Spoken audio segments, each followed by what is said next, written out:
World top 100% scholarship తో admission పొందాలి అనుకున్నా India's top competitive exams IIT NEET IAS design law group 1 government jobs etcetera guidance కావాలి అన్నా India and world top universities లో medicine law finance join అవ్వాలన్నా students and parents కి career counselling కావాలన్నా మీ కెరియర్ డెసిషన్ డబుల్ చెక్ చేసుకోవాలి అనుకున్నా 25 years experience doctor Satish IRSC గారిని సంప్రదించండి. నమస్తే, వెల్కమ్ టు విద్యా ఉద్యోగ అవకాశాల కార్యక్రమం విత్ డాక్టర్ సతీష్ గారు ఐఆర్ఎస్సి. సో ఈ రోజు మీ ముందుకు నేను మరొక మంచి విషయంతో మీ ముందుకు రావడం జరిగింది. చాలామంది స్టూడెంట్స్ 10th క్లాస్ లేదా 12th క్లాస్ చదువుతున్న వాళ్ళు సరిగ్గా చదవలేక ఇబ్బంది పడుతూ ఉంటారు. కొంతమంది ఎగ్జామ్స్ అటెంప్ట్ చేసి కూడా ఫెయిల్ అవుతూ ఉంటారు. లేదంటే కొన్ని పరిస్థితుల వలన వాళ్ళు సరిగ్గా చదువును ముందుకు కొనసాగించలేని వాళ్ళకి తెలంగాణ గవర్నమెంట్ ఒక మంచి గుడ్ న్యూస్ అయితే ఇచ్చింది. ఓపెన్ కేటగిరీలో ఓపెన్ స్కూల్స్లో మనం దీనికి వచ్చి 2025లో మంచి ఎగ్జామ్ కండక్ట్ చేసే ఒక విధానాన్ని రూపకల్పన చేసింది. దానికి సంబంధించి మరిన్ని వివరాలు మనతో మాట్లాడడానికి డాక్టర్ సతీష్ గారు అయితే మన స్టూడియోలో ఉన్నారు. వారిని అడిగి ఎప్పుడు ఎలా అప్లై చేయాలి, దానికి సంబంధించిన ప్రాసెస్ ఏంటి, చదువుకునే విధానం ఏంటి, అలాగే దీనికి అయ్యే కాస్ట్ ఎంత, ఏ విధంగా దీనికి కార్యాచరణ రూపొందించారు, ఇలాంటి అంశాల మీద ఆయనను అడిగి తెలుసుకుందాం. నమస్కారం డాక్టర్ సతీష్. సో ఇది చాలా ఇంట్రెస్టింగ్ గా ఉంది. దీనికోసం Telangana open school notification release అయిందండి. అంటే ఏంటంటే ఎవరైతే స్టూడెంట్స్ ఉంటారో కొంతమంది రెగ్యులర్గా స్కూల్కి వెళ్ళరు. మీరు అబ్జర్వ్ చేస్తే కొంచెం పర్టికులర్గా ఏదైనా వాళ్ళకి ఇంట్లో ఉన్న స్థితిగతులు సరిగ్గా లేనప్పుడు వాళ్ళు కొంతమంది స్కూల్కి వెళ్ళలేరు. అలాంటి విద్యార్థులు కానీ, లేదంటే ఏదైనా కారణం చేత వెళ్ళి సరిగ్గా చదవలేక ఏదైనా ఫెయిల్ అయిపోవడం కానీ, లేకపోతే రెగ్యులర్గా 10th క్లాస్ చదువుతూ కూడా లేకపోతే 12th చదువుతూ కూడా సరిగ్గా పాస్ అవ్వకపోవచ్చేమోనని అనిపించిన, అయ్యో కొంచెం మన కష్టంగా ఉంది అనిపించిన, లేదు అంటే రెగ్యులర్గా 10th ఫెయిల్ అయిపోయినా 12th ఫెయిల్ అయిపోయినా ఎవరైనా కూడా ఓపెన్ స్కూల్ రాయొచ్చు. ఓపెన్ స్కూల్ అనేది ఫ్రెష్గా ఒక స్టూడెంట్ రాసి ఎగ్జామ్ మాత్రమే కాదు, ఈవెన్ మీరు 12th ఫెయిల్ అయిపోయారు, మళ్ళీ 12th సప్లిమెంటరీ మీరు కట్టితే మళ్ళీ మార్కులు వస్తాయో లేకపోతే పాస్ అవుతానని భయం వేసినప్పుడు కూడా ఓపెన్ స్కూల్ రాయొచ్చు. అంటే దాని అర్థం ఏంటంటే, ఫర్ ఎగ్జాంపుల్ మీరు 10వ తరగతి రాసేసారండి, 2 సబ్జెక్టులు ఫెయిల్ అయిపోయారు, మీరు మళ్ళీ 2 రాస్తే పాస్ అవుతానో లేదో అనిపించింది మీకు, మీరు ఓపెన్ స్కూల్లో 5 సబ్జెక్టులు రాయాలి, 10th 5 రాయక్కర్లా, ఆల్రెడీ ఇక్కడ పాస్ అయ్యారు కదా 2, ఆ 2 సబ్జెక్టులు ఇక్కడ తీసుకొస్తారు. That is called transfer of credits అంటారు. మీరు 10th రెగ్యులర్గా 5 సబ్జెక్టులు రాశారండి, 2 పాస్ అయ్యారు అనుకుందాం ఉదాహరణకి, 3 ఫెయిల్ అయిపోయారు. వాళ్ళు ఏం చేయాలంటేనంటే కొంచెం టఫ్గా ఉంటాయి పేపర్లో చదవలేమో అనిపించినప్పుడు ఓపెన్ స్కూల్ కొంచెం ఈజీగా ఉంటుంది కాబట్టి కొంతమంది స్టూడెంట్స్ మేము ఏం చెప్తారంటే ఓపెన్ స్కూల్ రాయమంటాం. ఏదైనా అబ్రాడ్ వెళ్ళాలంటే అది వేరే వచ్చింది తప్ప ఇండియాలో అయితే పెద్ద ఇబ్బంది ఉండదు కాబట్టి ఓపెన్ స్కూల్ రాసినప్పుడు ఓపెన్ స్కూల్లో 3 రాస్తే సరిపోతుంది, మీరు 5 రాయక్కర్లేదు. ఎందుకంటే ఇక్కడ 2 పాస్ అయ్యారు కదా రెగ్యులర్గాను, ఆ 2 ఇక్కడ పట్టుకొచ్చేస్తారు. అర్థమైంది? రెగ్యులర్గా పాస్ అయిన 2 కూడా వేస్ట్ అవ్వలేదు, ఆ 2 ఇక్కడ పట్టుకొచ్చి ఆ మిగిలిన 3 ఇందులో పాస్ అవ్వచ్చు. మీరు మొత్తం కలిపి ఓపెన్ స్కూల్లో సర్టిఫికేట్ ఇచ్చేస్తారు, సింగిల్ సర్టిఫికేట్. అట్లా 12th కూడా మీకు ఆ వెసులుబాటు ఉంటుంది. ఒకవేళ మీరు ఫర్ ఎగ్జాంపుల్ ఒక 3 years బ్యాక్ పాస్ అయ్యారు 12th అనుకుందాం, పోనీ అంటే ఫెయిల్ అయ్యారు బట్ పాస్ అవ్వట్లా, వెంటనే రాయాలని రూల్ లేదండి. విత్ ఇన్ 5 yearsలో మీరు ఎప్పుడైనా రాయొచ్చాయి. మీరు ఇప్పుడు ఫెయిల్ అయిపోయాను కాబట్టి నెక్స్ట్ ఇయర్ రాసేయాలా, ఏ ఇయర్కి ఆ ఇయర్ రాయాలనుకుంటారు, కాదు. మీరు ఫెయిల్ అయిపోయారండి, చదువు మీద ఇంట్రెస్ట్ లేదు మీకు అసలు, మానేసి ఏదో పనులు చేసుకున్నారు, 2 ఏళ్ళ తర్వాత జ్ఞానోదయం అయింది, బాబా అనవసరంగా చదువు వదిలేశాను నేను అని చెప్పి మీరు బాధపడుతున్నారు. 3 ఏళ్ళు అయిపోయింది, 4 ఏళ్ళు అయిపోయింది, ఏం చేయాలో తెలియట్లే. వాళ్ళకు కూడా ఓపెన్ స్కూల్ రాయొచ్చు అంటున్నాను నేను. రాసి రెగ్యులర్గా ఆల్రెడీ 12వ తరగతి ఫెయిల్ అయినప్పుడు 1-2 పాస్ అయి ఉంటాడు కదా, ఆ పాస్ అయిన మ్యాక్సిమం 2 సబ్జెక్ట్స్ వరకు దీనికి పట్టుకొచ్చి ఇది రాయొచ్చు. అంటే మీరు చదువు మానేసి మీరు ఏదో ఏ కూలి పనుకోలేదు ఇంకో దానికి వెళ్ళిపోయి ఇప్పుడు నేను చదువుదాం అని అనిపించినా కూడా దాన్ని మళ్ళీ బతికించవచ్చు. ఆ బతికిచ్చినప్పుడు కూడా ఆల్రెడీ ఇంతకుముందు పాస్ అయిన సబ్జెక్టులు వేస్ట్ కావు, ఇందులోకి వచ్చేస్తాయి ఇవి.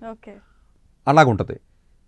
లేదు మీరు సబ్జెక్ట్ రిజిస్ట్రేషన్ చేసుకున్నప్పుడు 10th కానీ 12th కానీ రిజిస్ట్రేషన్ చేసుకున్నప్పుడు మ్యాక్సిమమ్ ఇయర్కి వచ్చి 2 times జరుగుతుంది. దీంట్లో ఉన్న బ్యూటీనెస్ ఇప్పుడు మామూలుగా మనకి 10th ఒకసారి జరుగుతుంది, ఇయర్కి ఒకసారి ఎక్కువ మంది రాస్తాం అంతే కదంటే, సప్లిమెంటరీ కాకుండా మామూలుగా. ఇది అలా కాదు, ఇయర్కి 2 times జరుగుతుంది ఎగ్జామ్. అంటే ఏంటి, మీరు ఫర్ ఎగ్జాంపుల్ 10th రాశారు, 2 సబ్జెక్టులు ఆగిపోయినాయి, ఆ 2 నెక్స్ట్ 6 నెలల్లో రాసేయచ్చు, 1 year దాకా వెయిట్ చేయక్కర్లా. అంటే ఒక మనిషి 9 సార్లు రాయొచ్చు, అంటే 5 years వరకు ఎన్నిసార్లు రాయొచ్చు మీరు. ఒకవేళ ఏదైనా కారణం చేత 5 yearsలో మీరు కూడా ఫినిష్ చేయలేకపోయారు అనుకోండి, ఇప్పుడు ఏం చేసిందంటే తెలంగాణ గవర్నమెంట్ ఏం చేసిందంటే ఈవెన్ ఆంధ్రప్రదేశ్ కూడా మళ్ళీ ఎక్స్టెండ్ చేసింది ఇంకో 5 years. అంటే ఏంటి, ఆ 5 yearsలో మీరు పాస్ అవ్వకుండా ఉండుంటే మీకు ఇచ్చిన అవకాశం ప్రకారం 5 years మీరు పాస్ అవ్వాలి. ఈ 5 yearsలో అంటే 9 సార్లు రాయొచ్చు మీరు. ఈ 9 సార్లు ఏదో కారణం చేత మీరు కానీ పాస్ అవ్వకపోతే ఇంకొక 5 సంవత్సరాలు ఎక్స్టెండ్ చేసి ఆ పాస్ అయిన సబ్జెక్టులు మళ్ళీ ఇక్కడికి పట్టుకొచ్చి మళ్ళీ మిగిలిన రాయొచ్చు. పాస్ అయిన మళ్ళీ వేస్ట్ కావు ఇక్కడ. సో ఓవరాల్గా ఏంటంటే ఇది ఫ్రెష్గా ఉన్న స్టూడెంట్స్కి మాత్రమే కాదు అని చెప్పదలుచుకున్నా. అంటే చదివినోడైనా ఫెయిల్ అయినోడైనా, లేకపోతే పాస్ అవుతానన్నాడు అయినా, ఫెయిల్ అవుతానని భయం వేసినోడైనా, ఇంతకుముందు ఇప్పుడు ఫెయిల్ అయిపోయినోడైనా రాసేయచ్చు, ఈ అవకాశాన్ని వాడుకోవచ్చు. అలాగే ఈ పర్టికులర్ ఏదైతే మీకు ఓపెన్ స్కూల్ ఉందో దీనికి ఉన్న మినిమం ఎలిజిబిలిటీ క్రైటీరియా ఏంటంటే 10th class మీరు చదవాలి అని మీకు అనుకున్నట్లయితే, రాయాలి అనుకున్నట్లయితే ఇంతకుముందు ఎలిజిబిలిటీ క్రైటీరియా ఏమన్నా ఉండాలంటే ఏమీ చదవక్కర్లేదు. జనరల్గా 8th class ఉంటే సరిపోతుంది. NIOS వాళ్ళు కానీ సెంట్రల్ గవర్నమెంట్ అయితే 8th class ఉండాలని చెప్తుంది. బట్ తెలంగాణ గవర్నమెంట్ ఈవెన్ విద్యార్హత లేకపోయినా కూడా మీకు ఇస్తుంది, డైరెక్ట్గా మీరు 10th రాసేయచ్చు. కొన్ని బోర్డ్స్ ఇవ్వట్లేదు. ఇప్పుడు NIOS ఉంది, ఓపెన్ స్కూల్ అంటారు, CBSE వాళ్ళు ఓపెన్ స్కూల్ NIOS అంటారు. వాళ్ళు 8th class చదవాలని చెప్పి కండిషన్ పెట్టారు. మనకి 8th class కూడా చదవక్కర్లా, ఇప్పుడు ప్రజెంట్ ఇచ్చిన దాంట్లో లేదు. అంటే మీరు ఇంతకుముందు ఏమీ చదవకుండా ఉన్నా కూడా నేను ఒకేసారి ఇప్పుడు ఏమీ చదవకుండా ఎట్లా చదువుతారు సార్, మరి 10th 9th 8th 7th 8th 9th చదవమని మీరే చెప్తారు కదా, మరి చదవకుండా 10th ఎలా రాస్తాడో పాస్ అవుతాడో అనిపించవచ్చు మీకు. ఎలా ఉంటుందంటేనండి, రకరకాల కారణాలతో చదవలేకపోవచ్చు పిల్లలు, వయసు పెరిగిపోతూ ఉంటుంది. మళ్ళీ 1వ తరగతిలో జాయిన్ అవ్వలేడు కదా, 2వ తరగతిలో జాయిన్ అవ్వలేడు కదా. నేను ఈ మధ్యన కొంతమంది స్టూడెంట్స్కి నేను చూశానండి, చాలా సర్ప్రైజింగ్గా. మీకు వేదిక్ స్కూల్స్ ఉంటాయి తెలుసా, వేదిక్ స్కూల్స్ అంటే వేద మంత్రాలు నేర్చుకుంటూ ఉంటారు. యాక్చువల్గా వాళ్ళు స్కూల్ ఎగ్జామ్స్ రాయరండి వాళ్ళు, అంటే అదొక సపరేట్గా వేదాలు నేర్చుకోవడం అనేది ఒక సపరేట్. కొంతమంది ప్యారల్గా రాస్తారు, కొంతమంది రాయరు. 10th 12th ఇలాంటివి. వాళ్ళ IQ లెవెల్, వాళ్ళకి మెమొరీ పవర్, కాన్సన్ట్రేషన్ ఎక్కువ ఉంటుంది. అంతే కదండి, శ్లోకాసు వేదాసు నేర్చుకోవడం అంటే చిన్న విషయం కాదు కదా, చిన్న విషయం కాదు కదా అది. డైరెక్ట్గా 10th class 12th class మీరు రాయిస్తే 10th అయిన తర్వాత 10th రాయించిన మంచి 90-95% మార్కులతో పాస్ అయిన చూశాను నేను. అంటే వాళ్ళకి ఫోకస్, కాన్సన్ట్రేషన్ ఉంది కాబట్టి ఒకేసారి చదవగలిగారు వాళ్ళు కూడా. సో అందువల్ల ఏంటంటే కొన్ని సందర్భాల్లో రకరకాల మనుషులు రకరకాల సందర్భాల్లో చదువుని చదవలేకపోవచ్చు, ఆపేయచ్చు. అలా కాకుండా రెగ్యులర్గా 10th class చదివేవాడు కూడా ఫెయిల్ అయిపోతానేమని భయం వేస్తుంది ఒక్కొక్కడికి, వాడు కూడా రాయొచ్చు. ఇందులో మళ్ళీ డౌట్ ఏంటంటే కొంతమందికి 2 ఒకేసారి రాయొచ్చు, అది ఒకటి ఇచ్చారు వెసులుబాటు. అంటే 10th రెగ్యులర్ బోర్డు రిజిస్ట్రేషన్ చేసుకున్న విద్యార్థి కూడా ఓపెన్ స్కూల్లో రిజిస్ట్రేషన్ చేయొచ్చు. ప్యారల్గా 2 చదవచ్చు అంటే చదవచ్చు. ఇప్పుడు పర్మిట్ చేసింది సుప్రీంకోర్టు, ఇంతకు ముందంటే ఉండేది కాదు. కానీ అంటే ఏంటి, ముందే డౌట్ వచ్చిందనుక మీకు రాయొచ్చు. ఇంకొక వెసులుబాటు ఉంటుందండి. ఫర్ ఎగ్జాంపుల్ మీరు 12th class MPCలో చదువుతున్నారు, లేదా బైపీసీ చదువుతున్నారు, ఏదో 11th అయిపోయింది బైపీసీ, 12thలోకి వచ్చారు. అయ్యో నేను MPC జాయిన్ అయి ఉంటే బాగుండు అనిపించింది అనుకున్నాం మీ మనసుకి. మళ్ళీ వెనక్కి వెళ్ళారు కదా, రెగ్యులర్ బోర్డు వాళ్ళు వెనక్కి తీసుకురారు కదా, మీరు NIOS MPC రాయొచ్చు. మొత్తం డిగ్రీ కంప్లీట్గా 5 subjects రాసేయచ్చు. రాసేసి JEE మెయిన్స్ కూడా రాయొచ్చు. అలా అంటే మీరు ఒక సబ్జెక్ట్స్ 5 రాయాలని లేదు ఇక్కడ, 6 subjects వరకు కూడా రాసుకోమని చెప్తుంది తెలంగాణ. 6 subjects అంటే మీరు మ్యాథ్స్, ఫిజిక్స్, కెమిస్ట్రీతో పాటు బయాలజీ కూడా యాడ్ చేయొచ్చు. లేదు రెగ్యులర్ బోర్డులో మీరు బైపీసీ చదువుతున్నారు, మీకు MPC కావాలి, ఏదైనా వేరే అబ్రాడ్ వెళ్దామనో లేకపోతే ఏదో రకరకాలుగా ఎడిషనల్గా ఒక్క మ్యాథ్స్ సబ్జెక్ట్ చేస్తే అబ్రాడ్ వాళ్ళు ఒప్పుకోరు, మొత్తం కావాలి వాళ్ళకి, ఒకే సర్టిఫికేట్ కావాలి. అప్పుడు ఏంటి, మీరు రెగ్యులర్ బైపీసీ పాస్ అవుతారు, ఓపెన్ స్కూల్లో కంప్లీట్ MPCతో సర్టిఫికేట్ తెచ్చుకోవచ్చు. ఇక్కడ చదివిన సబ్జెక్ట్ ఇక్కడ చదువుతారు, ఎడిషనల్గా సబ్జెక్ట్ రాస్తారు. ఆ ఎడిషనల్ ఒక్కొక్కటి రాయడానికి కుదురుద్ది, కానీ అది కొన్ని సందర్భాల్లో కొంతమందిని ఒప్పుకోరు. ఓన్లీ నీట్గా అయితే ఒప్పుకున్నారు తప్ప, MPC వాళ్ళు బయాలజీ ఎడిషనల్ రాస్తే నీట్గా ఒప్పుకున్నారు తప్ప ఇలా ఒప్పుకోరు. ఎందుకంటే కొన్ని నాటికి ఫుల్ సర్టిఫికేట్ ఒకటే కావాలని అడుగుతారు. ఎట్ అ టైం ఉండాలి, ఒకటే ఉండాలి. ఒకవేళ మీరు 12th 2 subjects పాస్ అయ్యారు, 3 ఫెయిల్ అయ్యారు, అప్పుడు ఏం చేయమన్నా, అప్పుడు ఒక సర్టిఫికేట్ కావాలి కదా. అందులో మరి సప్లిమెంటరీ వచ్చినట్టు సర్టిఫికేట్ బాగోదు, మార్కులు తక్కువ వచ్చి ఉండొచ్చు. ఫ్రెష్గా 3 subjects 2 అలా ఉంచేసి మిగిలిన 3 ఇందులో రాయాలి ఓపెన్ స్కూల్లో. తెలంగాణ ఓపెన్లో వస్తే ఓపెన్ స్కూల్లో ఈ 2 subjects పాస్ అయ్యి దానికి పంపాలి. That is transfer of credits అంటారు, TOC అంటారు దాన్ని. మ్యాక్సిమం 2 subjects వరకు చేసుకోవచ్చు. ఆ రెండు దీంట్లో కలిపి ఒకే సర్టిఫికేట్ ఇచ్చేస్తాడు మీకు. ఓ ఓకే. అంటే ఫైనల్ ఒకటే మీకు సర్టిఫికేట్ వచ్చింది కదా, ఇంకా సప్లిమెంటరీ అయినట్టుగా లేకపోతే గ్యాప్ వచ్చినట్టుగా అలాంటి కనిపించదు, ఇవేవి కనిపించవు మీకు నీట్గా. ఇది ఎలిజిబిలిటీకి వచ్చేటప్పటికి 10th క్లాస్ రాయాలంటే 14 years ఉండాలి, 12th రాయాలంటే 15 ఏళ్ళుగా రాసేయచ్చు.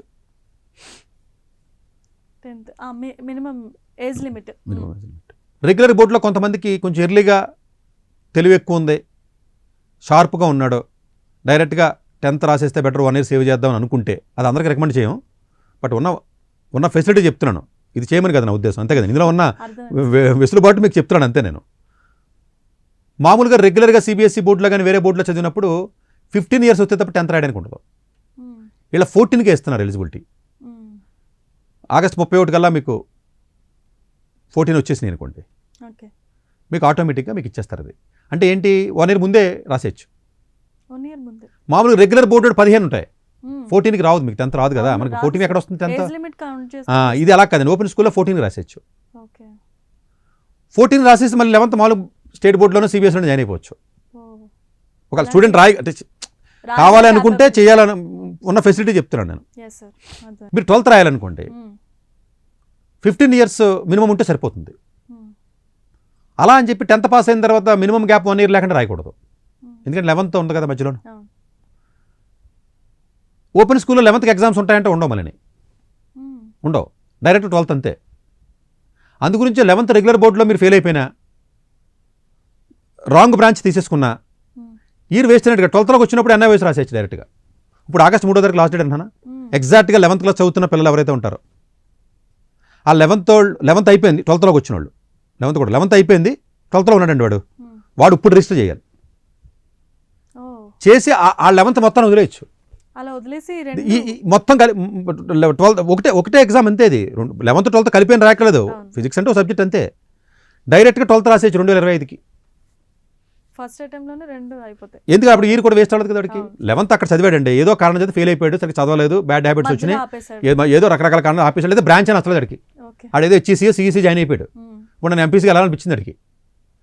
వాడికి మళ్ళీ కావాలంటే మళ్ళీ 11th వెళ్ళాలి, వాడు వెళ్ళక్కర్లేదు. ఆ 11th అయిపోయిన తర్వాత 12th ఇప్పుడు ఎవరైతే చదువుతున్నారో వాళ్ళు డైరెక్ట్గా ఇప్పుడు 3వ తారీఖు లోపు కానీ మీరు రిజిస్టర్ చేసేసుకుంటే డైరెక్ట్గా 2025 ఏప్రిల్లో ఎగ్జామ్స్ రాసేయచ్చు.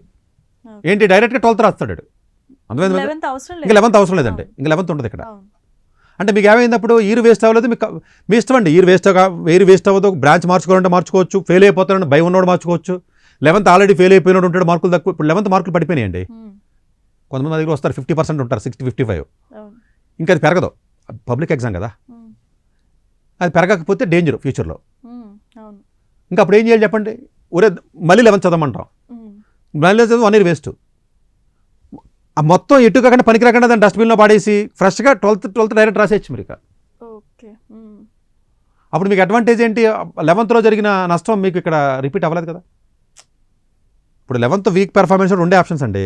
రెగ్యులర్గా చదవాలంటే సిబిఎస్ఈ బోర్డు కన్వర్ట్ అవ్వచ్చు, స్టేట్ బోర్డు, అది అందరి వల్ల అవుతుంది, కొంతమంది వల్ల అవుతుంది, దానికి డిఫరెంట్ ప్రొసీజర్ ఉంటుంది. ఇప్పుడు 11th స్టేట్ బోర్డు చదివారు, 11th సిబిఎస్ఈలో పబ్లిక్ ఎగ్జామ్ ఉండదు, సిబిఎస్ఈ కూడా 11th పబ్లిక్ ఎగ్జామ్ ఉండదు, 12thకే ఉంటుంది. మీరు 11th స్టేట్ బోర్డు చదివారు, సరిగ్గా మార్కులు రాలా, 12thలో బోర్డు మారారనుకోండి, 11th పాస్ అయ్యారు 12th బోర్డు మారారనుకోండి, ఒకవేళ ఈ 11th మార్క్స్ అందులో రావు, 12th ఫ్రెష్గా రాసుకుంటాడు రెగ్యులర్ స్కూల్లో కూడా. ఇప్పుడు మా అబ్బాయి స్టేట్ బోర్డు చదివాడండి 11th, నేను అప్పుడు ఆంధ్రాలో ఉన్నాను. నేను 12thకి వచ్చేటప్పుడు నేను నార్త్ ఈస్ట్ వెళ్ళా, మా పెద్ద అబ్బాయి చదివే టైంలో. ఈ స్టేట్ బోర్డుని సిబిఎస్ఈకి మార్చానండి. ప్లస్ మోరోవర్ సరే ఫారెన్ పంపించాలి కదా అప్పుడు అనుకున్నాను, కాబట్టి నాకు అవసరం అనిపించింది. అంటే దాని అర్థం ఏంటి, స్టేట్లో తక్కువ వచ్చిన మార్కులు ఎక్కువ వచ్చినా తక్కువ వచ్చినా అదేం నష్టం జరగలేదు మీకు, అది 12th ఫ్రెష్గా రాసుకున్నట్టు అవుతుంది. సేమ్ లాజిక్ ఎన్ఐ ఓపెన్ స్కూల్లో కూడా, తెలంగాణ ఓపెన్ స్కూల్ కూడా రాయొచ్చు. 10th క్లాస్కి మినిమం రిక్వైర్మెంట్ 5 సబ్జెక్టులు. లాంగ్వేజెస్ ఎట్లాగా ఉంటాయి మీకు, 2 లాంగ్వేజెస్ మీరు ఎలాగ తీసుకోవాల్సి ఉంటుంది 10th క్లాస్ అంటే. మిగిలినవి సైన్స్ కానీ లేదా సోషల్ స్టడీస్ కానీ అలా మ్యాథమెటిక్స్ కానీ జనరల్గా రెగ్యులర్గా 10th ఏదైతే చదువుతారో అలా చదువుతారు మీరు. అట్లాగే 12th క్లాస్లో చదివినప్పుడు కూడా లాంగ్వేజెస్ ఎలాగ తీసుకుంటారు మీరు. 10th క్లాస్ ఇప్పుడు 11th 12th ఎలాగైతే లాంగ్వేజెస్ తీసుకుంటారు, ఇంగ్లీష్ సాంస్క్రిట్ తీసుకుంటున్నారు కదా, అలాగే 2 లాంగ్వేజ్లు తీసుకుంటారు ఇక్కడ. అంటే ఆఫ్కోర్స్ ఉర్దూ తీసుకోవచ్చు, అరబీ కానీ ఇలా తీసుకోవచ్చు. మిగిలిన 3 సబ్జెక్టులు మన ఇష్టం, గ్రూపింగ్ ఇస్తాడు, group A, group B, group C అంటారు. గ్రూప్ ఏలో లాంగ్వేజెస్ ఉంటాయి, గ్రూప్ బి అంటే సబ్జెక్ట్స్ మొత్తం హ్యుమానిటీస్ ఆర్ట్స్ అన్నీ ఉంటాయి, గ్రూప్ సి సబ్జెక్ట్ ఉంటుందండి. గ్రూప్ సిలోనేమో వొకేషనల్ సబ్జెక్ట్స్ అంటారు వాటిని, ఎడిషనల్ సబ్జెక్ట్ కూడా తీసుకోవచ్చు. ఇప్పుడు కంప్యూటర్ సైన్స్ వొకేషనల్లో పెయింటింగ్, లేకపోతే మాస్ కమ్యూనికేషను, యానిమేషన్స్, ఇలాంటి సెల్ ఫోన్ రిపేరు, లేకపోతే వెల్డింగ్ చేయడం, లేకపోతేనేమో కార్పెంటరీ వర్క్, ఇలాంటి వొకేషనల్ రిలేటెడ్ కోర్సెస్ కూడా పెట్టారు ఓపెన్ స్కూల్లో. అంటే ఏంటి, ఒక రెగ్యులర్గా 10th క్లాస్ చదివే విద్యార్థి 5 సబ్జెక్టులు తీసుకోవాల్సిన అయినప్పటికీ కూడా ఎడిషనల్గా ఒక సబ్జెక్ట్ మీ ఇష్టం తీసుకొచ్చు.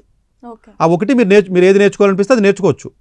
ఈవెన్ ఆటోమొబైల్కి సంబంధించి కానీ, ప్రీ స్కూల్ టీచింగ్ కానీ, ఈవెన్ కార్పెంటరీ కానివ్వండి, కంప్యూటర్ సైన్స్ కానీ, లేకపోతే ఈవెన్ హెల్త్కి సంబంధించి కానీ ఏదో ఒకటి తీసుకోవచ్చు. అలాగే 12thలో కూడా 5 సబ్జెక్టులతో పాటు ఎడిషనల్గా ఇంకొక సబ్జెక్ట్ తీసుకోవచ్చు.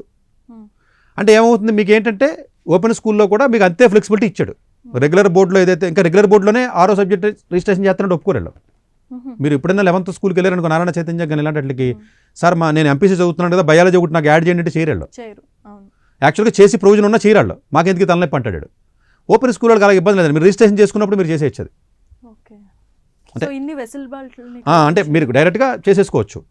అట్లాగే రెగ్యులర్ క్లాసెస్ ఎవరైతే చదువుతారో 11th 12th చదివినప్పుడు ఎంపీసీ, బైపీసీ, హెచ్ఈసీ, సిఈసీ ఏదైతే మీకు అన్నీ ఉన్నాయో, ఎంఈసీ కానీ అన్ని రకాల ఏవైతే మీకు ఎంబైపీసీ ఏవైతే ఉన్నాయో అన్ని రకాల ఆప్షన్స్ ఇందులో ఉంటాయి.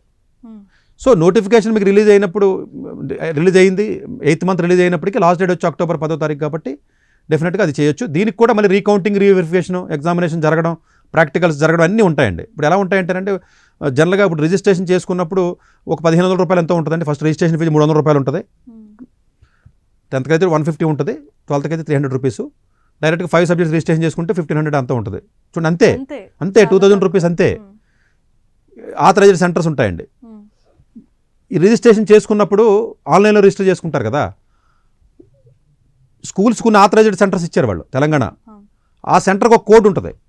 మీరు ఆ సెంటర్కి వెళ్ళి ముందు జూనియర్ కాలేజీకి వెళ్ళి మాట్లాడి అప్పుడు రిజిస్టర్ చేసుకోవాలి. అది మీరు డైరెక్ట్గా రిజిస్టర్ చేసుకోవడం కుదరదు, ఎందుకంటే మీకు ఒక స్టడీ సెంటర్కి మీకు లింక్ అయిపోయి ఉంటుంది అది. ఎందుకంటే మీరు క్లాసులు వినాలి. ఓపెన్ స్కూల్ వాళ్ళకి మరి క్లాసులు లేకపోతే ఎలా చదువుతారు అనుకోవచ్చు మీరు. వాళ్ళకి కూడా క్లాసెస్ పెడతారు. That is personal contact programme అంటారండి, పీసీపీ అంటారు దాన్ని. అంటే ఒక్కొక్క సబ్జెక్ట్కి 30 గంటలు చొప్పున చెప్తారు వాళ్ళు. ఒక్కొక్క సబ్జెక్ట్కి 30 గంటలు, 5 సబ్జెక్టులు ఉన్నాయనుకోండి 150 గంటలు. అంటే ఒక్కొక్క నెల అక్టోబర్లో ఒక 2 డేస్, నవంబర్లో ఒక 5 డేస్, డిసెంబర్లో ఒక 6 డేస్, జనవరిలో ఒక 4 రోజులు, ఫిబ్రవరిలో ఒక 5 రోజులు, ఇలా మార్చిలో 8 రోజులు, అట్లాగా ఇన్ని డేస్ అని చెప్తారు వాళ్ళకి. అన్ని డేస్ మీరు వెళ్ళవలసి ఉంటుంది, అటెండ్ అవ్వాలి. అటెండెన్స్ కూడా మీకు ఎక్కువ పర్సెంటేజ్ ఉండాలి. 30 రోజులకి 24 రోజులు అటెండ్ అవ్వాలి మీరు కంపల్సరీగా. ప్రాక్టికల్స్ ఉంటే 45 రోజులు అటెండ్ అవ్వాలి. ఒక ఫిజిక్స్, బోటనీ ఇలాంటివి ఉంటాయి కదండి, కెమిస్ట్రీ లాంటి ప్రాక్టికల్స్ ఉంటాయి. అంటే మీకు ఇంటర్మీడియట్కి వచ్చే 10th క్లాస్ కూడా మీకు క్లాసెస్ ఉంటాయి. 10th క్లాస్కి ఉంటాయి క్లాసెస్, 12th క్లాస్కి క్లాసెస్ అటెండ్ అవ్వాలి, ల్యాబొరేటరీస్ అటెండ్ అవ్వాలి. ఏ సెంటర్స్ అంటారండి, ఆర్బిట్రరీ ఇన్స్టిట్యూట్స్ అంటారు వాటిని. ఆ ఇన్స్టిట్యూట్స్కి టైఅప్ గవర్నమెంట్కి కనెక్షన్స్ ఉంటాయి. ఆ పర్టికులర్ సెంటర్కి మీరు అసోసియేట్ అయినట్లు లెక్క. మెటీరియల్ ఫ్రీగానే ఇస్తారు, ఈ డబ్బులతోనే, మీరు డబ్బులు కట్టక్కర్లా.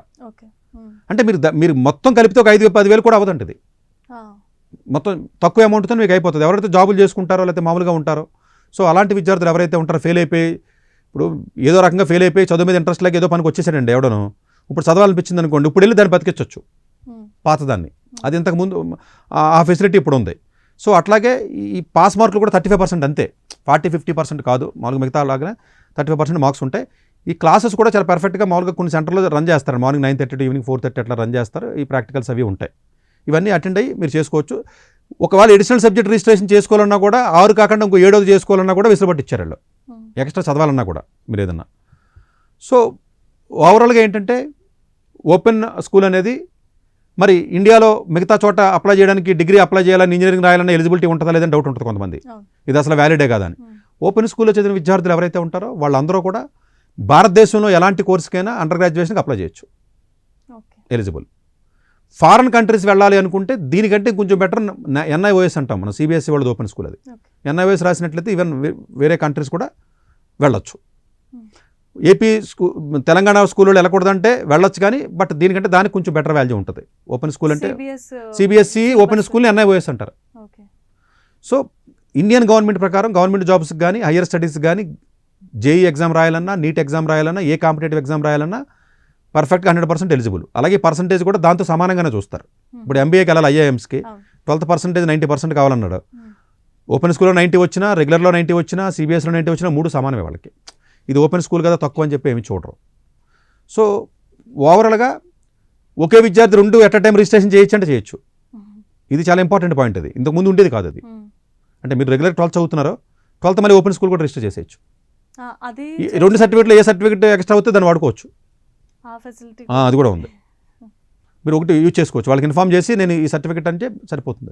అది సో అంటే ఎలా చూసుకున్నా కూడా మీకు వెసులుబాటు ఉంటుంది. అట్లాగే మ్యాండేటరీ లాంగ్వేజెస్ కానీ ఇంకోటి కానీ ఏదైతే ఉంటుందో మీకు కావాల్సిన లాంగ్వేజ్ తీసుకోవచ్చు, కావాల్సిన ఎడిషనల్ సబ్జెక్ట్ తీసుకోవచ్చు. రెగ్యులర్ బోర్డులో ఒప్పుకోవట్లేదు ఇప్పుడు. అంతే కదండి. ఇప్పుడు మీరు అరబిక్ చదవాలనుకోండి, ఏదైనా హిందీ కాకుండా ఇంకో లాంగ్వేజ్ ఉర్దూ చదవాలనుకోండి, చదవచ్చు ఇందులో. ఇట్స్ నాట్ దట్ అది అన్ని రకాల సబ్జెక్ట్స్ అటు సైన్స్ గ్రూపుల్లో కానీ, ఇటు వొకేషన్లో కానీ, ఇటు లాంగ్వేజెస్లో కానీ అన్ని రకాల గ్రూప్స్ని ఇందులో యాడ్ చేసేసారు. మీరు తీసుకునేటప్పుడు ఏం ఆలోచించుకోవాలంటే ఇంటర్ ఏ బ్రాంచ్ జాయిన్ అవ్వాలనుకున్న దాన్ని బట్టి 10th క్లాస్ సబ్జెక్ట్స్ ఎన్నుకోండి. డిగ్రీలో దేనికి వెళ్దాం అనుకుంటున్నారు చూసి 12thలో ఉన్న సబ్జెక్ట్స్ మీరు ఎన్నుకోవాలి. సో ఒకవేళ ఏదైనా సందర్భం చేత ఫెయిల్ అయిపోతే దీనికి కూడా సప్లిమెంటరీ ఎగ్జామ్స్ ఉంటాయి. దీనికి సప్లిమెంటరీ ఇయర్ వేస్ట్ అవ్వదు. ఇప్పుడు 10th క్లాస్ మీరు ఫెయిల్ అయ్యారు అనుకోండి, ఏప్రిల్ రాసి మళ్ళీ జూన్లో రాయొచ్చు, రాసి మళ్ళీ పాస్ అవ్వచ్చు. ఇయర్ వేస్ట్ కాదు. అంటే రెగ్యులర్ స్టూడెంట్కి ఉన్న ఫెసిలిటీస్ అన్నీ కూడా ఉంటాయి. మీకు ఇంప్రూవ్మెంట్ ఎగ్జామ్స్ కూడా దానికి ఉన్నట్టు దీనికి ఉంటాయి. యాజ్ ఇట్ ఈజ్ అండి, ఏమి డిఫరెన్స్ ఏమి ఉండదు. సో ఇది ఎవరైతే విద్యార్థులు ఉన్నారో అంటే ఇది అందరికీ అవసరం ఉండకపోవచ్చు, కొంతమందికి అవసరం ఉంటుంది. డెఫినెట్గా అలాంటి విద్యార్థులు దీన్ని యూజ్ చేసుకుని వాడుకోవచ్చు. అంటే 33వ తారీఖున మనకి లాస్ట్ డేట్ ఇది రిజిస్ట్రేషన్కి, అక్టోబర్ 3వ తారీఖుని. ఈ లోపు మీరు ఇమీడియట్గా రిజిస్ట్రేషన్ చేసుకోవాలి. ఒకవేళ ఇంతకుముందు ఏదో కారణం చేత రెగ్యులర్ దాంట్లో ఫెయిల్ అయిపోయినా, ఇంతకుముందు ఓపెన్ స్కూల్లో ఏదైనా కారణం చేత ఆగిపోయినా, ఇప్పుడు మీకు చదవాలనిపించినా కూడా దాన్ని రీఅడ్మిషన్ అంటారు. ఒక ఆప్షన్ ఉంది. ఈవెన్ 5 years దాటితే ఇది వరకు ఇచ్చేవారు కాదు, క్యాన్సిల్ అయిపోయింది అడ్మిషన్. ఇప్పుడు 5 years దాటిన తర్వాత కూడా రీఅడ్మిషన్ చేసుకునే సదుపాయం ఇప్పుడు ఇచ్చారు. మీరు ఎప్పుడో 5 ఏళ్ల క్రితం మానేశారు, దాన్ని బతికించవచ్చు ఇప్పుడు. సో ఇంతకు చేయొచ్చు. సో ఈ ఫెసిలిటీస్ అందుబాటులో ఉన్నాయి కాబట్టి ఇవన్నీ కూడా ఇప్పుడు ఏపీ మన తెలంగాణ ఓపెన్ స్కూల్ ఏదైతే ఉంటుందో దీని ప్రకారం మీరు చేసుకోవచ్చు. అంటే ఇదే పద్ధతిలో మీకు ఆంధ్రప్రదేశ్ ఉంటుంది, ఎన్ఐఓఎస్ ఉంటుంది. ఇంకా అన్ని వీడియోలు ఇంకా అవసరం లేదు కాబట్టి జస్ట్ ఒకటి చెప్తున్నాను. దీన్ని బట్టి మిగతావి కూడా చేసుకోవచ్చు మీరు ఆయా వెబ్సైట్లోకి. అంటే తెలంగాణ టీఎన్ మీకు మీ సేవ వాళ్ళు కూడా రిజిస్ట్రేషన్ చేస్తారు. వీళ్ళు మీ సేవకి వెళ్ళొచ్చు, లేదా తెలంగాణ స్టేట్ ఆన్లైన్ అని ఉంటుంది. అలాగే ఎక్స్క్లూసివ్గా open school Telangana open school .com website ఉంటుంది, అందులోకి వెళ్ళి కూడా రిజిస్టర్ చేసుకోవచ్చు. సో ఇవన్నీ కూడా అందుబాటులో ఉన్నాయి కాబట్టి ఖచ్చితంగా ఎవరైతే స్టూడెంట్స్ ఉన్నారో చేసుకోవచ్చు. ఇంట్లో ఉండి కొంతమంది హౌస్ వైఫ్స్ ఉంటారు, వాళ్ళు మళ్ళీ చదవాలనిపిస్తుంది, ఇంటర్ డిగ్రీ చేయాలన్నా లేదా ఇంకోటి ఏదైనా చేయాలన్నా, వాళ్ళు కూడా ఇది అప్లై చేసుకుని ఇది పెద్ద ఖర్చు ఏం కాదు కదండి. ప్లస్ మెటీరియల్కి ఎక్స్ట్రా డబ్బులు తీసుకోరు, క్లాసెస్ కూడా అందులోనే మళ్ళీ ఎక్స్ట్రా మనీ లేదు. సో అందువల్ల మీకు మొత్తం కలిపినా కూడా ఒక 5-10 వేలకు మించి అవ్వండి, మాక్సిమం 10,000 అవుతుంది అంతే. అంటే సెంట్రల్ కొంత తీసుకుంటారు, అది వేరే విషయం, కానీ బట్ అదర్వైజ్ రెగ్యులర్ గవర్నమెంట్ కట్టేది అయితే పెద్ద ఎక్కువ ఉండదు. చాలా మంచి బ్రీఫ్ ఇన్ఫర్మేషన్ అయితే ఇచ్చారు. ఇలాంటి ఫెసిలిటీ ఉందని నాకు కూడా ఇప్పుడే తెలిసింది. సో మీ ద్వారా ప్రేక్షకులు ఖచ్చితంగా ఈ విషయాన్ని తెలుసుకొని దీనికి అప్లై చేసుకొని వాళ్ళ ఫ్యూచర్లో మరింత ముందుకు వెళ్ళాలని తెలియజేసినందుకు ధన్యవాదాలు. సో చూసారు కదండి, డాక్టర్ సతీష్ గారు చెప్పినటువంటి తెలంగాణ బోర్డ్ 2025 రిలీజ్ చేసినటువంటి నోటిఫికేషన్లో ఇన్ని ఫెసిలిటీస్ ఉన్నాయి, ఇన్ని వెసులుబాట్లు ఉన్నాయి. ఎవరైతే ఇంట్లో ఖాళీగా ఉండి లేదంటే ఇంకా చదువును కొనసాగించాలి, లేదంటే కొన్ని పరిస్థితుల వల్ల ఫెయిల్ అయిపోయిన వాళ్ళు ఉంటారు, ఖచ్చితంగా ఈ అవకాశాన్ని సద్వినియోగం చేసుకోండి. డేట్ కూడా చాలా తక్కువ ఉంది, October 3rd వరకు లాస్ట్ డేట్ ఇచ్చారు. కాబట్టి డాక్టర్ సతీష్ గారు ఇప్పటి వరకు చెప్పినటువంటి వెబ్సైట్స్ని కానీ, లేదంటే ఓపెన్ కాలేజెస్ లేదా ఓపెన్ స్కూల్స్ ఇలాంటివి ఏవైతే ఉన్నాయో వాటిని సంప్రదించడం ద్వారా మీ భవిష్యత్తుని మరింత అభివృద్ధి పథంలో నడిపించడానికి ఇది ఒక గొప్ప సద్వినియోగమైన అవకాశంగా భావించి మీరందరూ దయచేసి దీన్ని సద్వినియోగం చేసుకోవాల్సిందిగా మనవి చేస్తున్నాం. మరొక ఇంట్రెస్టింగ్ టాపిక్తో మరొక కార్యక్రమంలో డాక్టర్ సతీష్ గారితో మళ్ళా కలుసుకుందాం. అంతవరకు స్టే ట్యూన్. డాక్టర్ ఏ సతీష్ గారు ఏపీ తెలంగాణ విద్యార్థులకు సుపరిచితమైన పేరు. సతీష్ గారు 2001 యూపీఎస్సీ పరీక్షల్లో ఉత్తీర్ణులై ఇండియన్ రైల్వే విభాగంలో ఉద్యోగం సాధించారు. సతీష్ గారు చదివిన చదువులు engineering, M Tech, MBA, executive MBA, MSc, MBA HR, MA psychology లాంటి పోస్ట్ గ్రాడ్యుయేషన్ డిగ్రీలతో పాటు డాక్టరేట్ కూడా చదవడం జరిగింది. డాక్టర్ సతీష్ గారు నిరంతర విద్యార్థి. అలాగే సతీష్ గారు పలు ప్రతిష్టాత్మక కాంపిటేటివ్ పరీక్షల్లో యూపీఎస్సీ నిర్వహించే సివిల్ సర్వీసెస్ పరీక్షల్లో 159వ ర్యాంక్, అలాగే ఇంజనీరింగ్ సర్వీస్లో 24వ ర్యాంక్, గేట్ ఎగ్జామ్లో 4వ ర్యాంక్, క్యాట్ ఎగ్జామ్లో 99.8%, జీమాట్ ఎగ్జామ్లో 760 స్కోర్, ఇలా పలు కాంపిటేటివ్ ఎగ్జామ్స్లో మొదటి ప్రయత్నంలోనే ఎన్నో ర్యాంకులు సాధించారు.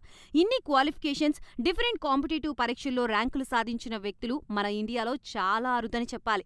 ఇలాంటి అకాడమిక్ల పరంగా, కాంపిటేటివ్ల పరంగా ఇన్ని ర్యాంకులు సాధించడంతో పాటుగా గవర్నమెంట్ ఉద్యోగం చేస్తూ పలు అవార్డులు తీసుకున్నారు.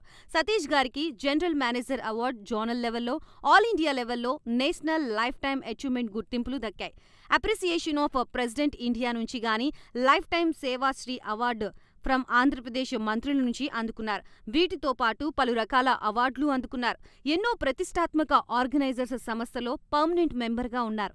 కష్టపడి పైకి వచ్చిన వ్యక్తి కావడం వల్ల గత 20 సంవత్సరాల నుంచి ఎంతో మంది చిన్నపిల్లల దగ్గర నుండి 5, 6 తరగతి విద్యార్థుల నుంచి పెద్ద పెద్ద పీజీ, పీహెచ్డీ కాలేజీలకు వెళుతూ విద్యార్థులకి అవగాహన కల్పిస్తూ ఉంటారు.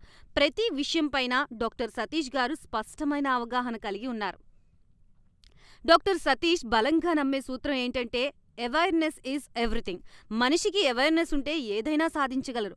ఒక్క మోటివేషన్తోనే కాదు, ఏది చెయ్యాలి, ఏది చేయకూడదు, ఎలాంటి డెసిషన్ తీసుకోవాలనే విషయాలపై, ముఖ్యమైన విషయాలపై అవగాహన కల్పిస్తూ ఉంటారు. అలాగే గవర్నమెంట్, ప్రైవేట్ జాబ్లే కాకుండా ప్రపంచ దేశాల్లోని జాబ్స్పై కూడా అవగాహన కల్పిస్తూ ఉంటారు. ఉద్యోగాలతో పాటు పెద్ద చదువులైన ఐఐటి వంటి వాటిపై సెషన్స్ నిర్వహిస్తూ ఉంటారు. ఇప్పటి వరకు 3 లక్షల సెమినార్లు ₹1 తీసుకోకుండా ఉచితంగా నిర్వహించారు. ఇందులో భాగంగా మన ప్రైమ్ 9 ద్వారా విద్యార్థులకి మోటివేషన్ ఇవ్వడానికి మీ ముందుకు వస్తున్నారు డాక్టర్ సతీష్ గారు. వరల్డ్ టాప్ 100% స్కాలర్షిప్ తో అడ్మిషన్ పొందాలి అనుకున్నా, India top competitive exams IIT, NEET, IAS, design, law, group 1, government jobs etcetera guidance కావాలి అన్నా, India and world top universities లో మెడిసిన్, లా, ఫైనాన్స్ జాయిన్ అవ్వాలన్నా, స్టూడెంట్స్ అండ్ పేరెంట్స్ కి career counselling కావాలన్నా, మీ కెరియర్ డెసిషన్ డబుల్ చెక్ చేసుకోవాలి అనుకున్నా, 25 years experience doctor Satish IRSC గారిని సంప్రదించండి.